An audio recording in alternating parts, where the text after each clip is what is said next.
रामायणी 47। जरासंध शिशुपाल संहारा, सहस्रा अर्जुन छल सो मारा। बड़ छल रावण सो गो बीती, लंका रहल कंचन की भीति। दुर्योधन अभिमाने गयो, पांडव केर मरम नहीं पयो।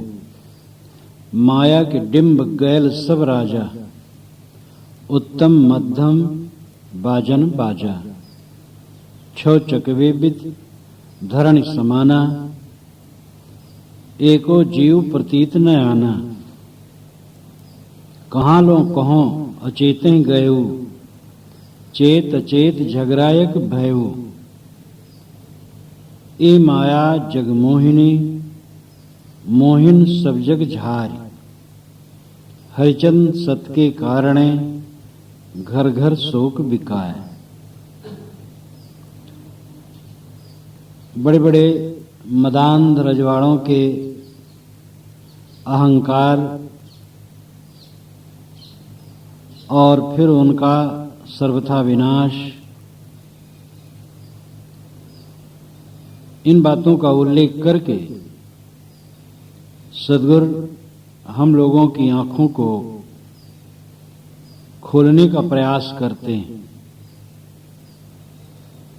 वे कहते हैं कि तुम क्या अहंकार करते हो, क्या तुम्हारे पास है। दुनिया की बड़ी बड़ी विभूतियां, जिनके जीवन और कर्तव्यों से इतिहास की रचना हुई है, खराब इतिहास, अच्छा इतिहास, वह सब थोड़े दिन में चले गए। ज्यादातर यहां खराब इतिहास वालों की चर्चा है, जिनको बड़ी गर्मी थी। स्वाभाविक इंसान को कुछ मिलता है तो गर्मी होती है, और सांसारिक पदार्थों की उपलब्धि की गर्मी का मतलब है अपना छिछलापन, अपना लड़कपन, जो अभी है और अभी खो जाने वाला है, जो स्थिर नहीं, उसके प्रति गर्मी महाअविवेक है। सद्गुरु कबीर पहले पहल जरासंध को लेते हैं। जरा सिंधु शब्द में है, शुद्ध शब्द है जरासंध। कहा जाता है कि यह ऐसा बच्चा पैदा हुआ था, फटा हुआ, जिसको एक डाकनी जैसी महिला ने जोड़ करके सीधा कर दिया था। दो फाक था और जोड़ दिया था। सब काल्पनिक बातें हैं। जरासंध नाम है, ये मगध नरेश थे। बिहार में गंगा जो इधर से जाती है, आगे निकल जाती है भागलपुर होते हुए बंगाल की तरफ। पटना से दक्षिण हिस्से में मगध पड़ता है और उत्तर वैशाली।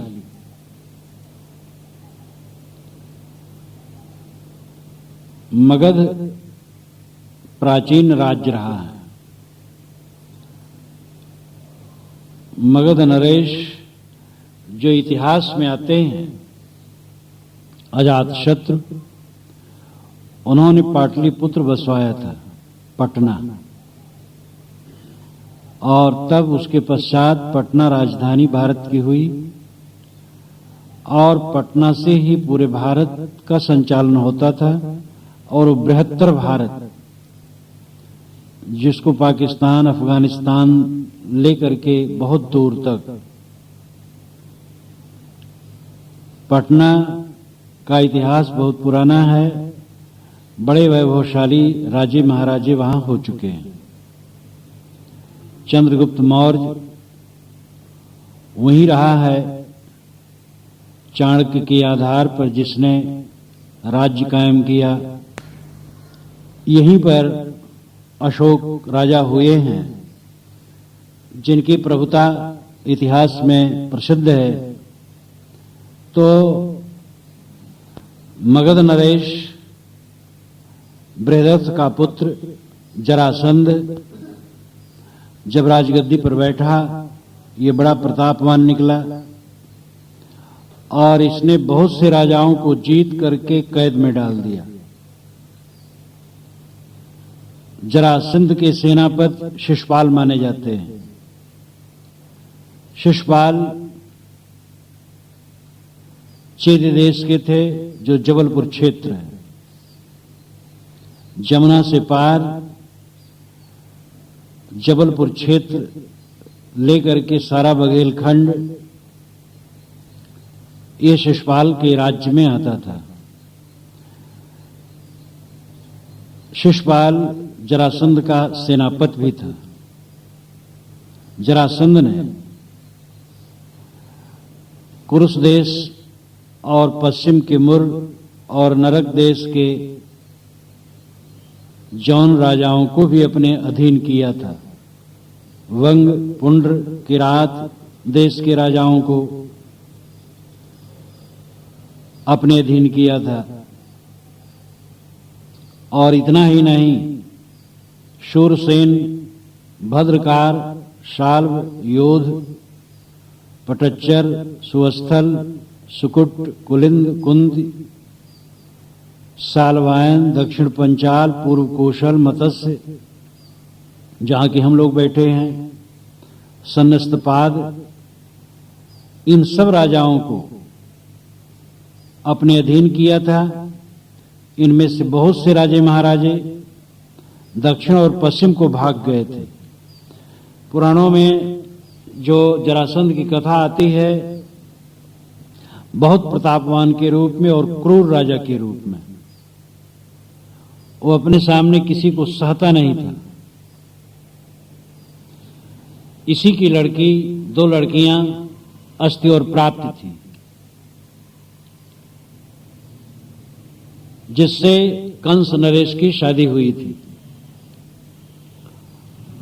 और कंस नरेश कृष्ण के चचेरे मामा थे, उन्मादी थे। सब जानते हैं कि श्री कृष्ण ने उनको मारा था। श्री कृष्ण को मरवाने के लिए कंस ने एक उत्सव रचा था और बुलाया था आदर से कि भांजे को देखना चाहते हैं, बुला लाए। उनके परिवार के सभी लोग गए थे, लेकिन उसकी चाल थी कृष्ण का प्रताप देख करके वो चाहता था कृष्ण मारे जाएं, लेकिन कृष्ण ने कंस को मार दिया था। कंस जब मारा गया, कृष्ण तो अस्ति और प्राप्ति, ये दोनों लड़कियां विधवा हो गई। ये मगध को चली गई। जरासंध ने देखा विधवा लड़कियों को, बड़ा कष्ट हुआ और वो कुपित हुआ। मथुरा पर उसने चढ़ाई की। 23 अक्षौणी सेना लेकर के उसने 17 बार मथुरा पर चढ़ाई की। वो बलराम से लड़ता था, कृष्ण को बच्चा समझ करके छोड़ देता था। और कृष्ण और बलराम उसकी सेना का विध्वंस कर देते थे। यादवों की सेना जरासंध की सेना को तहस नहस कर देती थी और वो फिर लौट जाते थे। हरिवंश पुराण में लिखा है कि हम 100 वर्षों तक भी जरासंध से लड़ करके विजयी नहीं हो सकते हैं, ऐसा श्री कृष्ण ने कहा है। यादवों की सभा हुई मथुरा में, तो श्री कृष्ण ने कहा 100 वर्षों तक हम लड़ते रहें तो भी जरासंध से पेश न पाएंगे, और भी खतरे से खाली नहीं है, यहां से हमें चलना चाहिए। तब उन्होंने द्वारिका राजधानी बसाई थी। आजकल की जो द्वारिका है, कहा जाता है उससे दक्षिण और पूरब तरफ कोई लगभग 150 किलोमीटर पर वो द्वारिका रही। क्या रहा है कुछ ठिकाना नहीं है, भिन्न भिन्न एक अटकल है। तो द्वारिका उन्होंने बसाई और अपने बाल बच्चों को, धन संपत्ति को धीरे धीरे वहीं भेजा। काल यवन एक बहुत बड़ा राजा था, जो शायद पश्चिमी हिस्से का था, जैसे आजकल ईरान हो, इराक हो, इस तरफ का रहा होगा, ऐसा अनुमान होता है। और कहा जाता है 3 करोड़ सेना लेकर के उसने मथुरा पर हमला किया था। जरासंध का वो मित्र था। अतिशयोक्तियां इन सब बातों में बहुत हैं। और फिर वो मारा गया था। अंत में 18वीं बार जरासंध ने मथुरा पर हमला किया और श्री कृष्ण वहां से भागे, एक पर्वत पर छिप गए। पर्वत के चारों तरफ जरासंध ने आग लगवा दी, लेकिन श्री कृष्ण और बलराम दोनों वहां से कूद करके निकल गए, मथुरा चले गए, द्वारिका चले गए। और द्वारिका में उन्होंने अपना निवास, स्थायी निवास बनाया।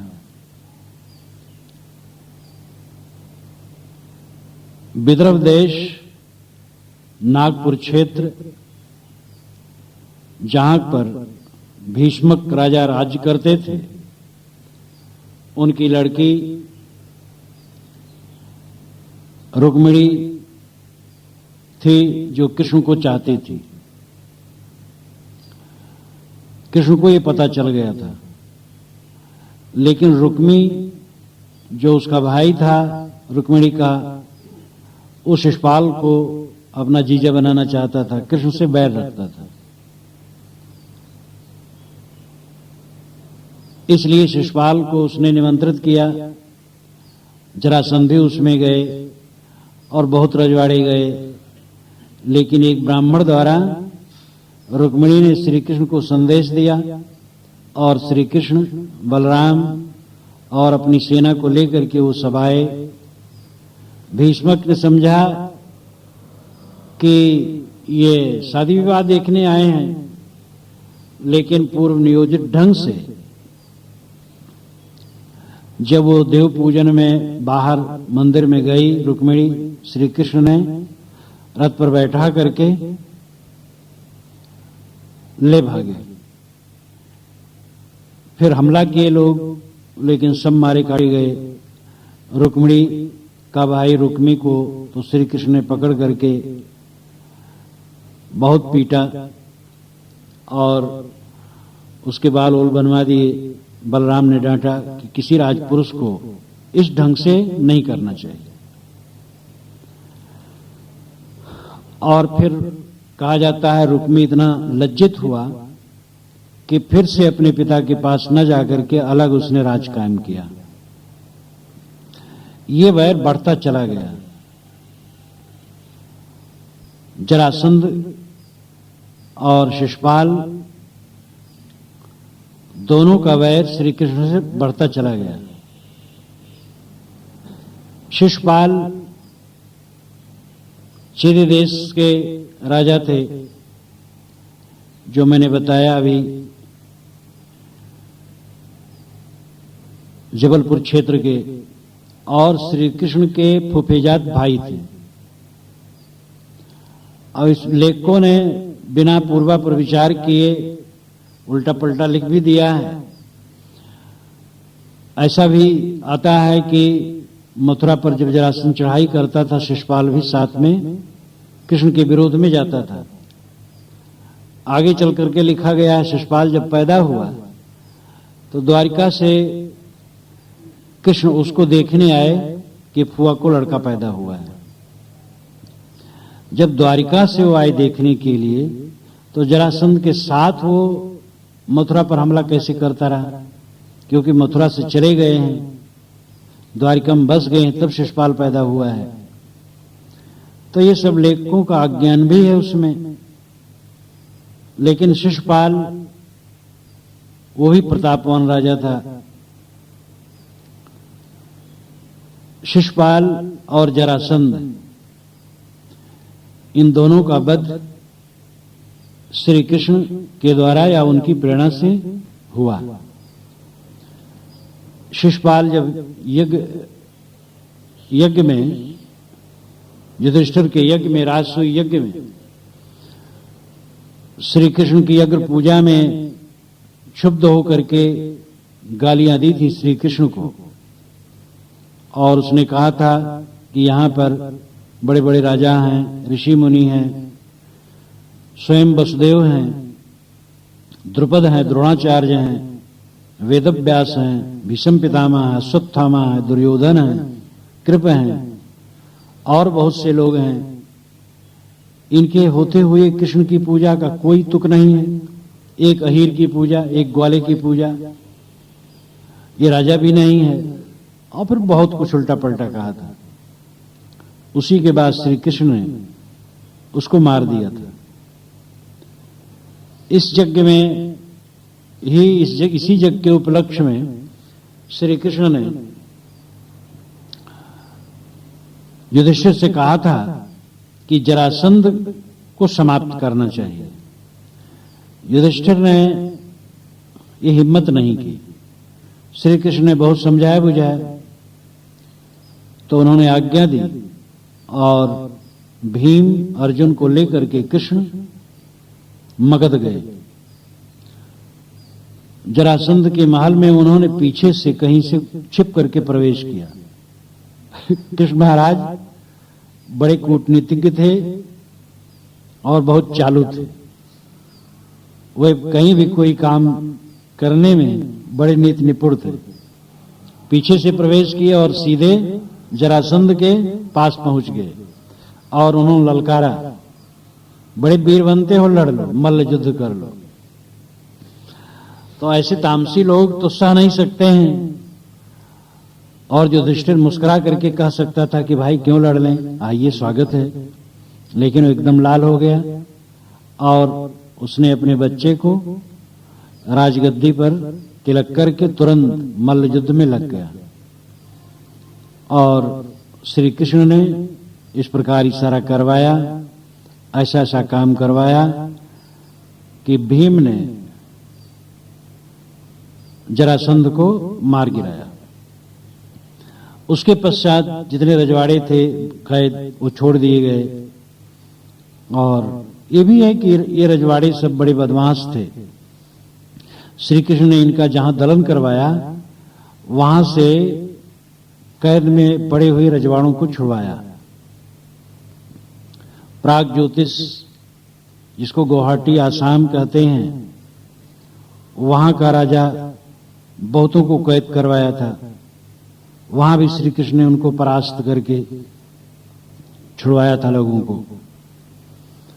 तो शिशुपाल, जरासंध, ये बड़े बड़े प्रतापवान राजा थे, क्रूर थे, लड़ाकू थे और निरर्थक लोगों को संताप देने वाले थे।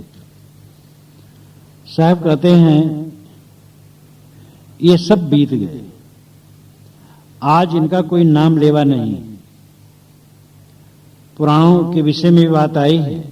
किसी ने पूछा किसी से कि ये पुराण क्यों बने, ये महाकाव्य क्यों बने। उसने उत्तर दिया, रघु वंश, यदुवंश, कुरुवंश, इन सब वंशों का आज केवल नाम शेष है, कोई चिन्ह नहीं। और इन कथाओं को सुन करके, पढ़ करके हमें ख्याल होना चाहिए कि हमारा क्या रहे। ये बड़ी बड़ी विभूतियां मिट्टी में समा गई हैं। ये पुराण और महाकाव्य इसीलिए बने। देखो, समझो, पढ़ो और दुनिया का अहंकार छोड़ो।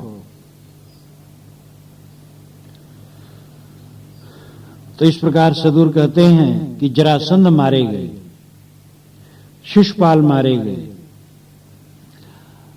जरासंध शिशुपाल संहारा, सहस्रार्जुन छल सुमारा। सहस्रार्जुन भी बहुत छली थे। सहस्रार्जुन के लिए कहा जाता है कि ये तप से आशीर्वाद पाए थे, इनके 1000 हाथ थे। इसका लाक्षणिक अर्थ यही है कि ये बहुत बलवान थे, बहुत लड़ाकू थे। इनका क्षेत्र जबलपुर पड़ता था। है वंशी क्षत्रिय थे। एक बार ये कहीं गए थे और परशुराम के पिता यमदग्नि ने इनका सत्कार किया था। बात यह है कि वो तो ऋषि थे, उनके कामधेनु गाय थी और गाय से उन्होंने कहा कि ये बहुत बड़ी सेना है, इनकी सेवा के लिए वस्तुएं दो। तो कामधेनु के सामने जो को वही हो जाता है, वो सब हो गया और पूरी सेना की सेवा की गई। तो सहस्रार्जुन लोभित हो गया और गाय को मांगा। उन्होंने गाय नहीं दी, उसने छीन लिया। इतना ही अर्थ होना चाहिए। गाय तो ऐसी नहीं हो सकती कि जो मांगो सो दे दे। अच्छी गाय होगी और उन्होंने मांगा होगा और उन्होंने नहीं दिया, वो छीन लिया। परशुराम आए तो उनको बड़ा क्रोध हुआ और उन्होंने जा करके सहस्रार्जुन की सेना को और सहस्रार्जुन को सबको मार डाला। उसके पश्चात सहस्रार्जुन के लड़के बड़ी कुपित हुए और वे आए इनके आश्रम पर। परशुराम नहीं थे, उन्होंने जमदग्नि की हत्या कर दी। परशुराम जब आए, पता चला तो गए है वंशी अर्जुन के क्षेत्र में। माहिष्मती नगरी में अर्जुन रहते थे और वो तो मारी डाले गए थे। उनके सभी पुत्रों को परशुराम ने मार डाला।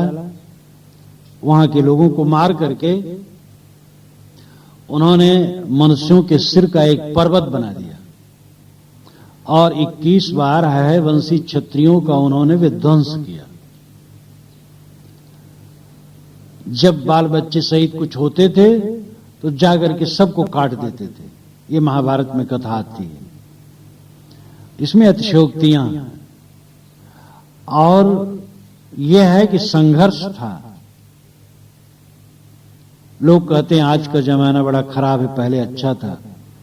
पहले अच्छा था कि आज तो चिटफुट थोड़ा मोड़ा जुकाम बुखार की तरह रहता है कुछ। पहले तो भयंकर हैजा की तरह रहता था। सत्ता परिवर्तन में लाखों की हत्या होती थी, खरबों की संपत्ति नष्ट होती थी। आज केवल चुनाव का डंडा चलता है और सब बदल जाता है। गद्दी वाले सड़क पर आ जाते हैं और सड़क वाले गद्दी पहुंच जाते हैं खाली चुनाव से। तो आज का समय खराब नहीं।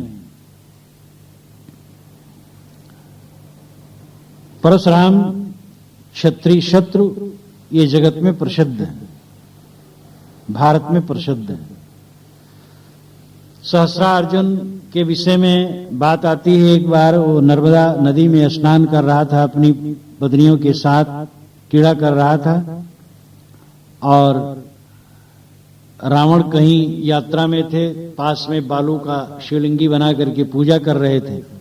तो 100 हाथों से नर्मदा का पानी रोक दिया तो पानी फूल गया, बाढ़ आ गई, उसकी शिवलिंगी बह गई। उसको बड़ा कोप हुआ, युद्ध हुआ। अर्जुन ने उसको पकड़ लिया और पकड़ करके कैद कर लिया। ये बताया गया है कि रावण सहस्रार्जुन से हार गया था और बाली से, कहा जाता है बाली संध्या उपासना कर रहा था तो रावण लड़ने गया था। तो उसको संध्या उपासना के समय उठा करके कांख में दाब लिया और कांख में दाबे दाबे पृथ्वी की सभी दिशाओं में जाकर के वो संध्या उपासना करता रहा। रावण बेचारा पे पे करता रहा तो छोड़ दिया। ये कहानियां भी खूब विचित्र विचित्र बनाई गई हैं। इनके लाक्षणिक अर्थ यही है कि बाली रावण से भी बलवान था और उसको शिकस्त किया था। अंत में रावण ने बाली से समाधान किया था, मित्रता की थी। तो सहस्रा अर्जुन छल सो मारा। इन छल से ये मारे गए। छल बल करके इन्होंने गाय चुरा छीन लिया था, तो ये मारे गए परशुराम द्वारा। रावण की कथा बहुत प्रसिद्ध है। रावण बहुत प्रतापवान माना जाता है। यद्यपि लंका वाले कहते हैं भारत वाले रावण बना करके बैठाए हैं। गोरखपुर के एक पंडित जी हमसे कहते थे, जो कि बौद्ध विचार के हो गए थे और अब बौद्ध भिक्षु के रूप में वे रहते हैं, तो कहते थे कि मैं सिंगल गया था लंका, तो वहां वाले मजाक करते हैं कि आपके भारत वाले रावण बना के बैठा दिए हैं, यहां कोई कभी रावण नहीं हुआ है। स्वामी करपात्री जी ने भी एक बार लिखा था कि जो लंका आज है ये लंका रावण की नहीं है। रावण बहुत प्रतापवान था। ब्रह्मा का पुत्र पुलस्त है, पुलस्त के विश्रवा। विश्रवा ब्राह्मण माने जाएंगे, ब्रह्मा के पुत्र हैं। लेकिन सुमाली राक्षस की लड़की केकसी से रावण पैदा हुए हैं। विश्रवा ब्राह्मण पुत्र और केकसी राक्षस पुत्री। राक्षस नाम था, आज राक्षस भयंकर लगता है। इन दोनों के संयोग से रावण पैदा हुए, इसलिए रावण को ब्राह्मण और राक्षस दोनों कहा जाता है। वाल्मीकि रामायण में बराबर ये बात आई है, ब्रह्म रक्षाम, ब्राह्मण भी और राक्षस भी। और इनका प्रताप दुनिया में है। विश्वामित्र जब श्री राम को लेने गए कि हमारे यज्ञ में विध्वंस होता है, आप राम को दीजिए, राम हमारी रक्षा करें। दशरथ ने कहा, महाराज बुढ़ापा में 4 लड़के मिले हैं, ये आप मत कहिए, बड़े कोमल हैं ये राक्षसों से क्या लड़ेंगे। मुझे आज्ञा दीजिए, मैं चलूंगा सेना के सहित, राक्षसों से मैं लड़ूंगा। हाँ, अगर रावण है तो मेरी हिम्मत नहीं। ये वाल्मीकि रामायण में बात आती है। रावण के सामने दशरथ भी कांपते थे। उन्होंने कहा, रावण का मामला है तो मेरी हिम्मत नहीं। उन्होंने कहा, रावण का मामला तो नहीं है, लेकिन मैं राम को ही चाहता हूं, कायर मत बनो। अंत में राम को लेकर के गए थे। रावण का प्रताप वाल्मीकि रामायण के उत्तरकांड में बहुत विस्तृत वर्णन है। युद्ध कांड में तो उनका शरीर शांत हो गया, मारे गए हैं, लेकिन इतना बड़ा बलवान रावण था, कैसे हुआ? इसका समाधान करने के लिए कवियों ने उत्तरकांड में रावण का जन्म लिखा। हनुमान की भी महिमा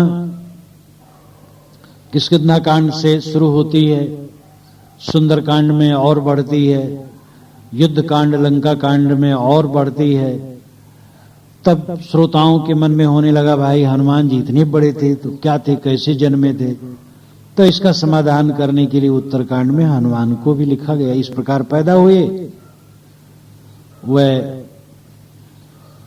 केसरी वानर की पत्नी अंजना थी, लेकिन पवन ने उनको गर्भवती किया था और पैदा होते ही सूरज को निगल जाना चाहते थे, और वो सब बड़ी बड़ी महिमा लिखा गया। तो रावण प्रतापवान राजा था। रावण जैसे वाल्मीकि रामायण है, उसके अनुसार उसका प्रताप ये जमुना के पार से ही था। जब श्री राम गए, श्री राम की राजधानी यानी दशरथ का राज्य तो लगता है प्रतापगढ़ तक रहा होगा, और उसके उत्तर के क्षेत्र है। बस्ती जिले के आगे नेपाल का थोड़ा सा हिस्सा पड़ता है, फिर पर्वत आ जाता है। तो दशरथ का राज छोटा था। जब श्री राम वनवास चले हैं तो कुछ दूर आकर के उन्होंने उत्तर मुख करके नमस्कार किया है अपने राज्य को, तब फिर चले। तब श्रृंगवेरपुर पहुंचे, जहां हम लोग बैठे हैं प्रीतम नगर में।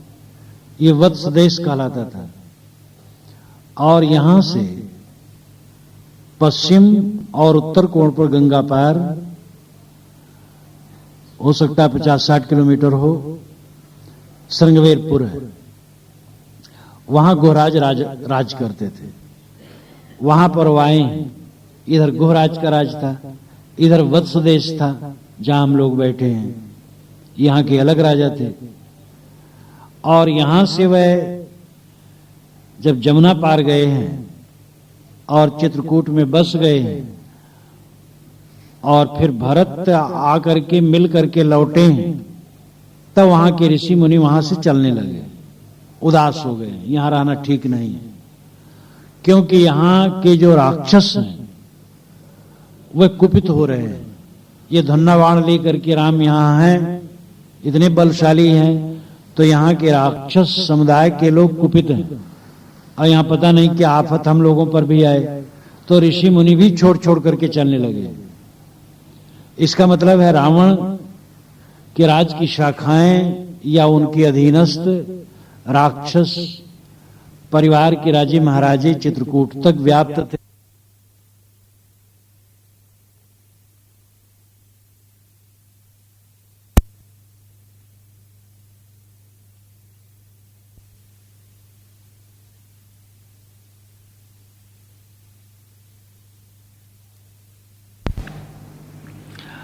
और धन्ना बाण लेकर के राम चलते थे। वाल्मीकि रामायण के अनुसार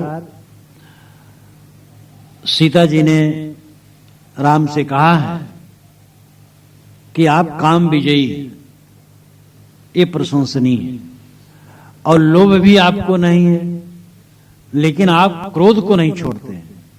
निरपराध प्राणियों का वध करना ये उचित नहीं है। आप तपस्वी वेश में हैं, आप अपने वेश की मर्यादा को देखिए, किसी निरपराध की हत्या मत कीजिए। जब अयोध्या चलेंगे, राजगद्दी पर बैठेंगे, तब धन्ना बाण का उपयोग ज्यादा करेंगे। यहां ज्यादा अस्त्र शस्त्र बांधना, जब उन्होंने कहा उसके पहले अगस्त जी ने उनको अस्त्र शस्त्र काफी दे दिया था। अब ये भी एक विडंबना है, श्री राम के काल से अगस्त बहुत पहले हुई है, लेकिन दोनों को जोड़ा गया है। जैसे कबीर साहब और गोरखनाथ को जोड़ा गया, जबकि कबीर साहब से गोरखनाथ 400 वर्ष पूर्व हुए हैं।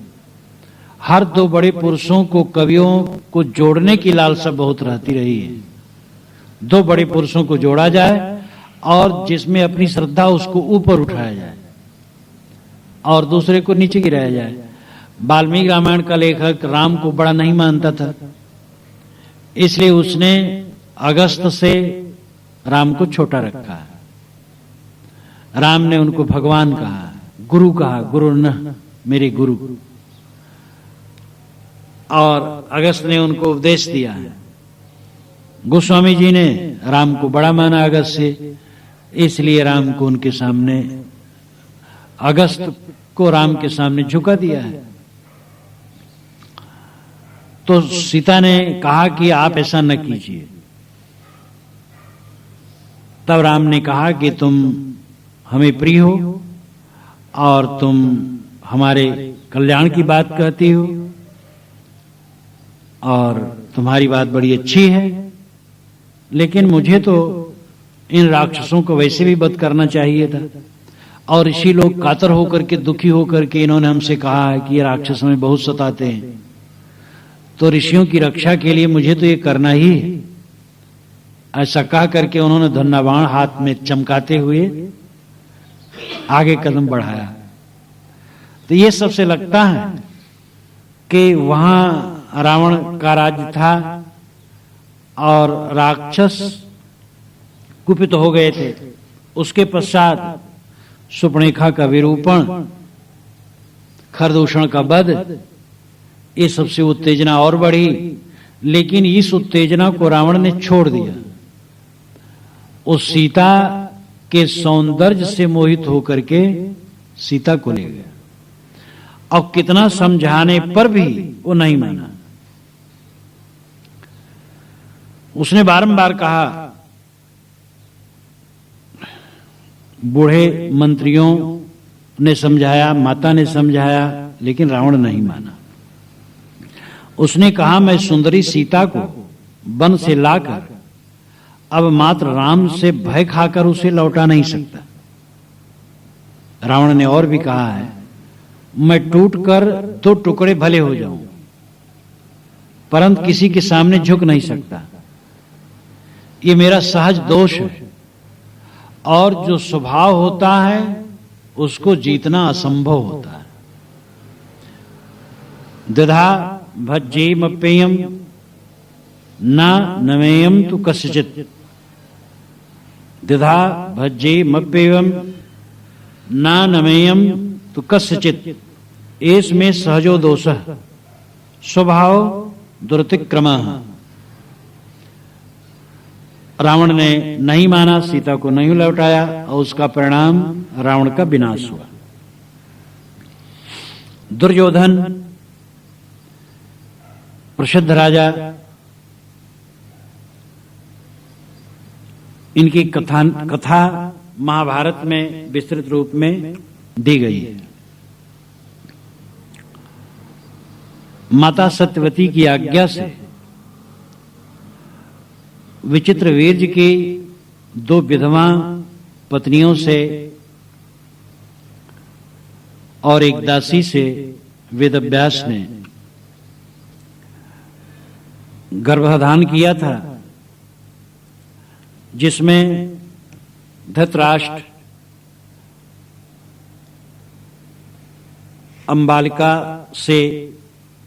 अंबिका से धृतराष्ट्र और अंबालिका से पांडु और दासी से विदुर का जन्म हुआ था। धृतराष्ट्र के 100 पुत्र थे, उसमें दुर्योधन था। दुर्योधन बहुत प्रतापवान था। पांडवों के प्रताप को देख करके धृतराष्ट्र दुर्योधन मिल करके लाक्षागृह में उनका दाह करवाना चाहता, लेकिन वे बच निकले थे। उसके पश्चात राजा द्रुपद की पुष्पुत्री जो कृष्णा थी, द्रौपदी जिसको कहते थे, शुद्ध नाम उसका कृष्णा रहा है, उसके स्वयंवर में 5 पांडव पहुंचे थे और उनकी कुशलता और वीरता से वहां पर विजयी हुए थे। उस यज्ञ भूमि में, स्वयंवर में, और पाणिग्रहण हुआ था। ये सब देख सुन करके धृतराष्ट्र ने फिर से पांडवों को बुला लिया था। दुर्योधन ने विरोध तो किया था, लेकिन उन्होंने बुला लिया और अलग से इंद्रप्रस्थ राजधानी उनकी बनवा दी। वे रहने लगे। उन्होंने ये यज्ञ किया। युधिष्ठिर ने यज्ञ में काफी धन धान्य चढ़ा। उनकी सुकीर्त देख करके दुर्योधन को कष्ट हुआ। दुर्योधन के मामा शकुन ने कहा, तुम दुखी न रहो, युधिष्ठिर बड़ी जुआड़ी हैं, जुआ में निमंत्रित करो। और वह निमंत्रण पा करके रुक नहीं सकते, चाहे कितने धर्मवान हैं, जुआ में डट पड़ेंगे। और मैं चालाकी करके उनको हरवा दूंगा और सब कुछ तुम्हारा हो जाएगा। यही किया गया।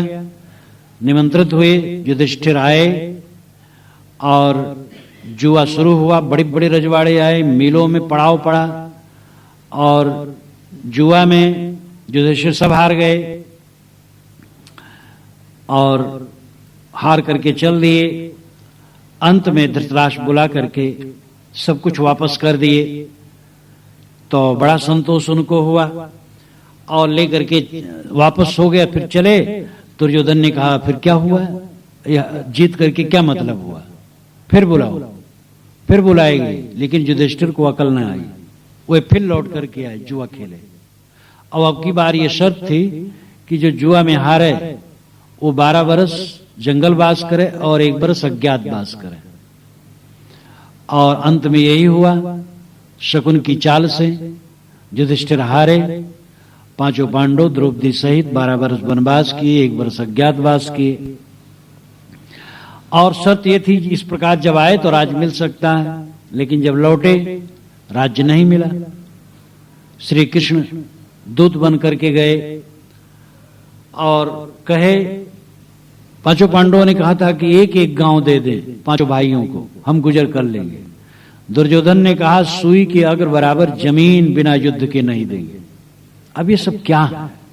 यही अहंकार नष्ट का। आज भी ऐसे अहंकारी जीव हैं और वे जिंदगी भर लड़ते लड़ते, तलवार से नहीं लड़ते, मुकदमे में लड़ते लड़ते पस्त होते हैं और दूसरे को पस्त करते हैं। अंत में युद्ध हुआ 18 दिन का और उसमें कौरवों का विनाश हुआ ही, पांडवों का भी विनाश हुआ। क्योंकि युद्ध में तो दोनों तरफ का विनाश होता है, युद्ध कभी कल्याणकारी नहीं होता है। जिन रजवाड़ों ने युद्ध किया वे कोई लोक मंगल का काम नहीं कर सके। जैसे समुद्रगुप्त, इसने जीवन भर युद्ध किया, ये भारतीय नेपोलियन माना जाता है और देश में कोई कल्याण का काम ज्यादा नहीं कर सका था।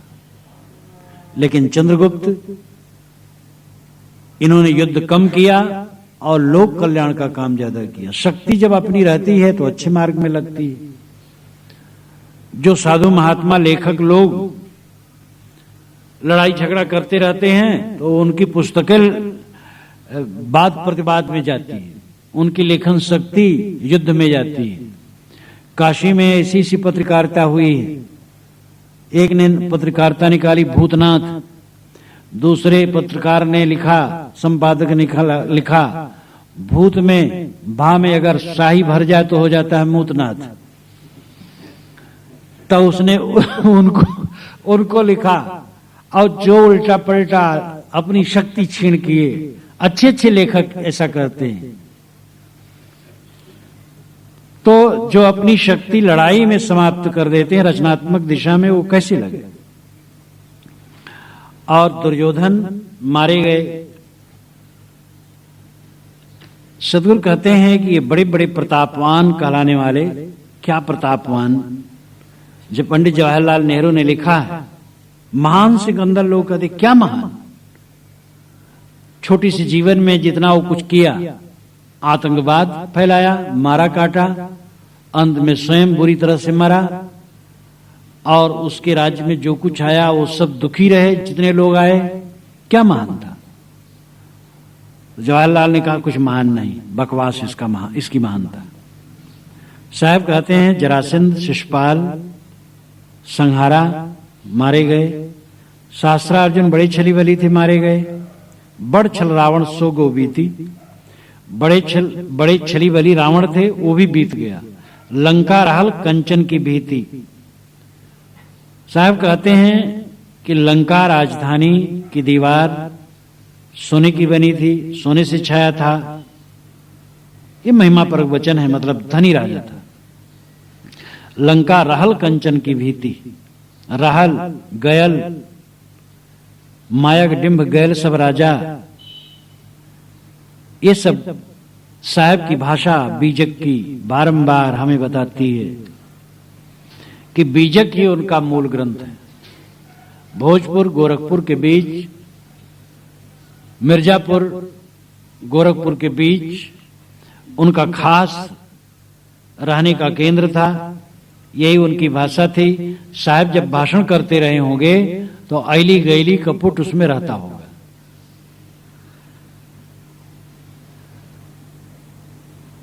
लंका रहल कंचन की भीति। दुर्योधन अभिमाने गए। दुर्योधन अपने अभिमान में मिट गया। राज्य दे देता, क्या नुकसान होता।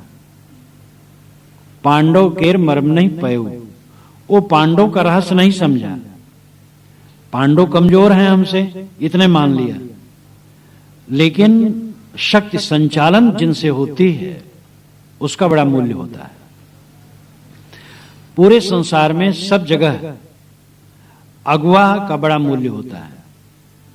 घर का अगुवा हो, समाज का अगुवा हो, देश का अगुवा हो, पार्टी का अगुवा हो, उस पर बहुत कुछ निर्भर करता है। वो अगर कायदे से है तो घर, समाज, परिवार पार्टी, देश ठीक से चल सकते हैं, और वो गड़बड़ है तो सब बिगड़ जाता है। श्री कृष्ण ऐसे नीति निपुण थे। ये भी तो कहानी है कि श्री कृष्ण लेटे थे और युधिष्ठिर गए थे कि अर्जुन गए थे, और उधर दुर्योधन गए थे उनसे सहायता मांगने के लिए। तो दुर्योधन तो अहंकारी था, और श्री कृष्ण के सिरहाने खड़ा हो गया, और इधर अर्जुन पैर की तरफ खड़े हुए। तो उन्होंने कहा कि जो चाहो, एक तरफ मैं रहूंगा, एक तरफ मेरी सेना, और दोनों संबंधी हैं। दुर्योधन ने कहा अकेले क्या करेंगे, आप सेना दे दीजिए। तो सेना दे दिया दुर्योधन को, श्री कृष्ण अकेले पांडवों की तरफ। लेकिन वो अकेले कई सेना से अधिक थे। तो पांडवों का रहस्य ये नहीं समझे कि पांडवों की तरफ श्री कृष्ण हैं, जो नीति निपुण हैं, शूरवीर हैं, कुशल हैं, और उनके संचालन में हमारा विनाश होगा। माया डिंब गैल सब राजा।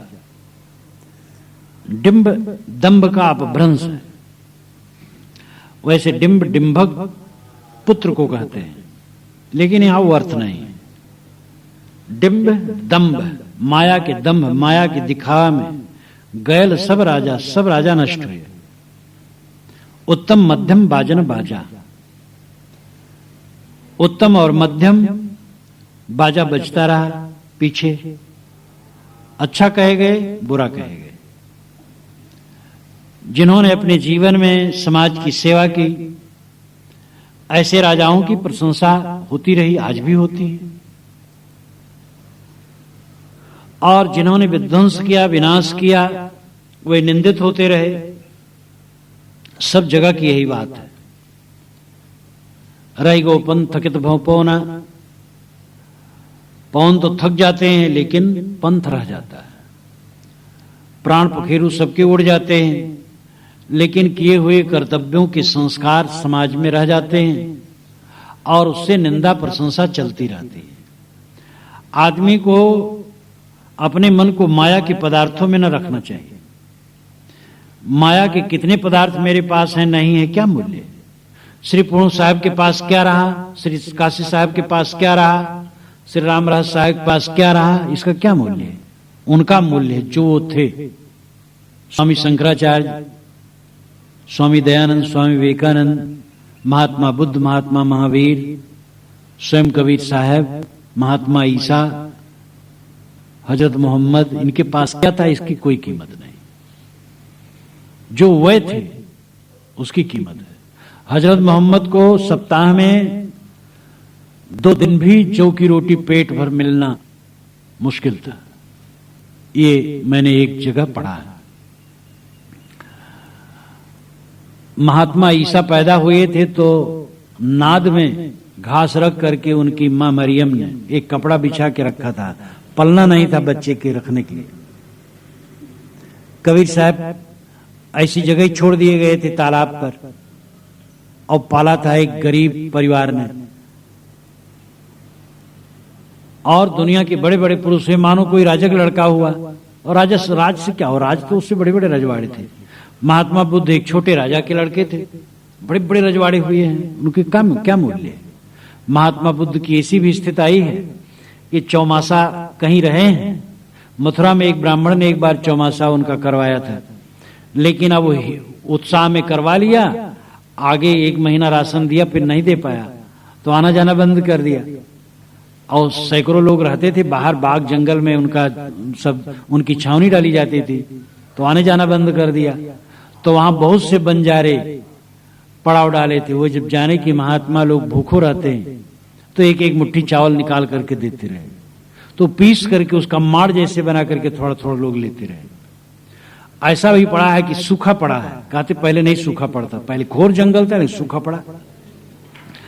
और महात्मा बुद्ध ने सोचा कि अब ये कहाँ रहेंगे चौमासा, तो पर्वत पर चले गए।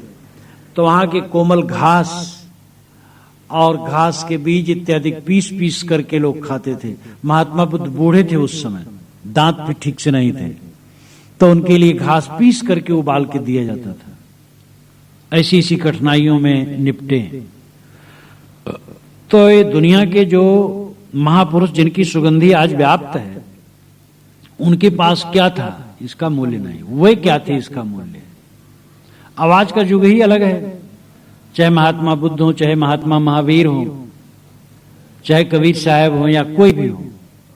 आज का ये जमाना, आज जैसे जमाना थोड़े था कि रिजर्वेशन करवाए कोई जाकर के और समाज के सहित गए, बर्थ खोल दिए, बिछा लिए और सोते चले जा रहे हैं। अब वहां पहुंचे स्टेशन पर तो भक्त लोग गाड़ी लिए तैयार हैं और बैठे वहां पहुंचे। ये कहां जमाना था, पैदल चलते चलते अपना आसन बासन लिए पैदल चलते, बीच में नदी आ गई। और वो आज के समान बढ़िया बढ़िया पुल थोड़े थे। एक बार महात्मा बुद्ध अपने समाज सहित जा रहे थे, आगे के गांव वाले उनको विरोधी धर्म वाले समझ करके पुल तोड़ दिए। हल्का हल्का पुल होता था तो बुद्ध वहीं जंगल में रह गए समाज सहित। दूसरे दिन उनके भिक्षुओं ने लकड़ी काट करके और कुछ चाबच्चा जैसा बनाया, कुछ वैसा बनाया, पकड़ वकड़ करके मैंने किसी प्रकार वो नदी पार की। दूसरे तरफ गए, बाग में रहे और वहां पर सख्त मनाही थी गांव वालों की, कोई पानी इन भिक्षुओं को न दे, कोई भिक्षा न दे। गांव के बाहर कुआं रहा, स्त्रियां जाए पानी भरने भिक्षुओं में पानी के लिए। अब कोई दयालु स्त्री रहे दे दे। धीरे धीरे भिक्षु लोग गांव में गए, तब देख सुन करके सबके मन में थोड़ा प्रेम जगा। कुछ लोग आए उल्टा पलटा कहे आप धर्म के नाशक हैं, ये हैं वो हैं। महात्मा बुद्ध ने उत्तर दिया। महात्मा बुद्ध का व्यक्तित्व अच्छा था, वैरागवान थे, प्रभाव से उनके सब फिर चुप हो गए। फिर स्वागत हुआ। कैसी कैसी कठिनाइयों को सह करके वो महात्मा लोग काम किए होंगे। किसके पास क्या था मूल्य नहीं है, क्या है इंसान। लेकिन माया के डिंब गैल सब राजा, उत्तम मद्दन बाजन बाजा। छौ चकवे बिति धरण समाना। चकवे चक्रवर्ती का अपभ्रंश है। 6 चक्रवर्ती, इसमें नाम आया जरासंध, शिशुपाल, सहस्त्रार्जुन, रावण, दुर्योधन, पांडव। अथवा वेन, बलि, कंस, दुर्योधन, पृथु, सहस्त्रार्जुन, ये 6 चक्रवर्ती। 6 चक्रवर्ती बहुत प्रसिद्ध जो माने जाते हैं, पृथु, मानधाता, नहुस, सुहोत्र, शिव और मरुत। साहब कहते हैं 6 चक्रवर्ती बीत करके धरणी में समा गए। समुद्र पर्यंत जिनका राज्य हो सर्वत्र, वो चक्रवर्ती। लेकिन वो आज नहीं, एको जीव प्रतीत न आना। लेकिन एक जीव को विश्वास नहीं पड़ता है कि हम मरेंगे। समझाओ तो लगता ही नहीं हम मरेंगे। उदाहरण दिया जाए, चक्रवर्ती लोग मर गए, उनकी सारी चीजें नहीं रह गई, तुम कैसे बचोगे? लोग हंसते हैं, क्या महाराज मरे मरे करते हो, अशुभ बात करते हो। अरे मरेंगे तब मरेंगे। कहलो कहो अचेत ही गयो, चेत अचेत झगड़ा एक भयो। साहब कहता कहां तक कहूं, लोग अचेत ही में गए। जिसके लिए जीवन मिला था वो काम नहीं किए। इतना उत्तम जीवन, विवेक संपन्न मानव जीवन, जहां पर सारी वासनाओं को त्याग करके आत्म शांति प्राप्त कर सकते हो, उस जीवन को माया के मोह में बिता रहे हो। कितना दुर्भाग्य। ये दुनिया की कूड़ा कबाड़ माया। शरीर कूड़ा कबाड़ है, इसके लिए कुछ कूड़ा कबाड़ चाहिए, और कूड़ा कबाड़ मिलता रहेगा, मिलता छुटता रहेगा। कभी अपने मन को माया की चीजों में मत बांधो। लेकिन लोग अचेत में गए, कहलो कहो अचेत ही गए, सोए सोए संसार से चले गए, विवेक न जगा। चेत अचेत झगड़ा एक भयु। पीछे झगड़ा जरूर खड़ा हुआ कि कौन चेत है कौन अचेत है। सब अपने को सचेत मानते हैं, दूसरे को अचेत। अच्छे अच्छे वैरागवानों को लोग बंधन में मानते हैं और अपना रागी हैं, किंतु अपने को मुक्त मानते हैं। एक साधु वेशधारी कहें विशाल साहब को, क्या वह एकांत रहते हैं? मैं नहीं एकांत रहता हूं। तो वह जो साधु वेशधारी रहे महंत, वह घोड़ा रखे रहे, तो घोड़ा की घास छीलने के लिए बाग में घंटों रहे, तो कहें मैं भी बाग में रहता हूं, विशाल साहब बाग में रहते, एकांत में रहते, मैं नहीं रहता। तो एक बार श्री विशाल साहब जा रहे थे, वैसे श्री प्रेम साहब पीछे पीछे थे आसन लिए। तो श्री विशाल साहब उनको देखे तो बैठ के बंदगी की, साहब बंदगी साहब। श्री प्रेम साहब ने मुझसे कहा कि अब जब साहब बंदगी करे मैं कैसे नहीं करूं, मैं भी बंदगी किया, फिर बंदगी की, अब चले गए, कुछ कहे नहीं। विशाल साहब किसी को चिढ़ाते नहीं थे, व्यंग नहीं करते थे। वो जा रहे थे, सोचे कि घास छील रहे हैं, हम चले जाएंगे, सोचेंगे कि बंदगी नहीं की, और वो तो कर नहीं सकते हैं, तो मैं ही कर लूं। तो उन्होंने कर लिया। तो जो अचेत है वो अपने को सचेत बल्कि मान लेता है, और जो सचेत है उसी को अचेत कहता है। कौन बंधन में है, कौन मोक्ष में है, ये द्वंद्व रहता है। साधुओं में भी कितने साधुओं में सनक है कि दूसरे लोग बंधन में हैं, हम मुक्त हैं। क्योंकि आदमी अपने जैसा वो सब बाहर का चाहता है, जो हमारे जैसा खाए, हमारे जैसा पहने, हमारे जैसा रहे, वो मुक्त, बाकी बंधन में। एक महात्मा ने जब बड़ा अहंकार किया, हम इतना कपड़ा पहनते हैं, धातु नहीं छूते, ये नहीं करते, वो नहीं करते, तब मैंने कहा हाँ महाराज, आपके संप्रदाय में तो ऐसे संत हैं जो नंगे रहते, वो महात्यागी होते हैं। अरे कहे उनका नरक होता है, और वे चिढ़ गए उनके लिए। अब वो कपड़ा इतना पहनते हैं तो उनको गर्व था, ज्यादा नहीं पहनते हैं, और जो पहनता ही नहीं है उन्होंने एक वाक में प्रशंसा नहीं की उनकी, कहा वो नरक में जाते। तो साधुओं में कितना है कि उनको अहंकार है कि हम मुक्त हैं, दूसरे बंद हैं। चेत अचेत का झगड़ा रहता है, कौन चेत है कौन अचेत है, ये झगड़ा कोई फायदा नहीं। तुम स्वयं सचेत बनो। ये माया जग मोहिनी, मोहिन सब जग झारी। साहब कहते ये माया जगत को मोहनी है, और जगत के सारे जीवों को झार झारा मोह लिया है। हरिचंद सत के कारण घर घर शोक बिकाए। साहब कहते हरिश्चंद्र भी माया में फंस गए। वह सत्य की रक्षा के लिए घर घर में काशी में शोकित होकर के बिके। एक ब्राह्मण को करने के लिए, जो छली ब्राह्मण, एक छली ब्राह्मण ने हरिश्चंद्र को छल लिया, उनका सब धन ले लिया, राजपाट ले लिया, और खुश करने के लिए, क्योंकि उन अंतिम दान भूषी दक्षिणा, सारा दान करवा लेने के बाद पंडित लोग कहते भूषी दक्षिणा दो अंत में। तो उस दक्षिणा में अब इनके पास कुछ रह ही नहीं गया था, सब ले लिए थे। तब काशी में जाकर के एक ब्राह्मण के हाथ अपनी पत्नी और अपने बच्चे को बेचा, और डोम के हाथ अपने को बेचा। साहब कहते हैं जो विवेकी होगा, पारखी भगत होगा, वो किसी को ब्राह्मण को खुश कर, छली ब्राह्मण को खुश करने के लिए ऐसा करेगा? वो ऐसा नहीं कर सकता है। हरिश्चंद्र को भी तृष्णा थी कि हमें स्वर्ग मिलेगा अगर ब्राह्मण को खुश करेंगे, और ऐसे छली ब्राह्मण को खुश करना। साहब कहते ये भी माया है। हरिश्चंद्र मायावशी बिके, कोई विवेक नहीं रहा। हरिचंद्र सत के कारण घर घर शोक बिकाए। इसलिए किसी प्रकार की माया ठीक नहीं है। धार्मिक क्षेत्र में जो हम धर्म के भुलावे में माया में पड़ जाते हैं, ये भी गलत है, और दुनिया के पदार्थों के माया में पड़ जाते हैं, वो भी गलत है। माया का अहंकार साहब कहते गलत है। बड़े बड़े राजे महाराजे गए, हमारा और आपका जीवन भी जाने वाला है, इसलिए अहंकार त्याग करके माया मोह से ऊपर उठें।